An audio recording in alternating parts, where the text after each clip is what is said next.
The first Death Star was destroyed in the Battle of Yavin when Luke Skywalker fired 2 proton torpedoes into its thermal exhaust port.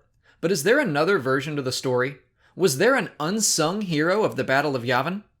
The short story, All Creatures Great and Small, is told from the point of view of Bobbajo, one of the background characters in The Force Awakens. When Jakku falls under the attack of some Zygerian slavers, he frees his caged creatures and keeps the children calm by telling them a story. This story involves his imprisonment near Princess Leia aboard the first Death Star and his recollection of events through the Death Star's destruction. And the gist of it is that his animals were responsible for rerouting power so that any activation of the super laser would destroy the station.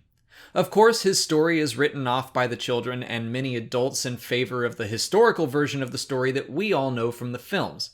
That is until they come out of hiding to find that Bobbajo's creatures have incapacitated the Zygerian attackers. So, is there any credence to Bobbajo's story? Was he involved in the Battle of Yavin?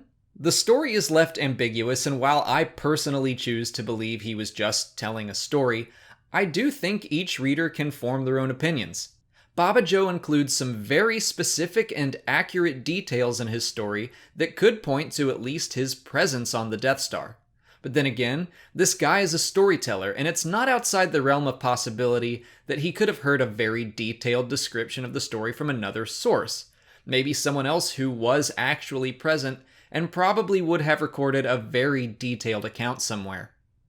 What I think is most interesting about all of this, though, is that about 6 years before the events of The Force Awakens, there was a substantial group of people within the New Republic government that believed Luke Skywalker didn't really blow up the Death Star, and that it had been sabotaged from the inside by an Imperial traitor. Maybe for once, the conspiracy theorists are onto something. If you've read this story, I'd love to hear your thoughts. Do you think Bobbajo is telling the truth, or is it all just a story? Personally, I think it was just a well-researched and well-told story on his part, made more plausible by the fact that he does actually have some creatures capable of doing what he claims. But please tell me what you think in the comments. That's it for today.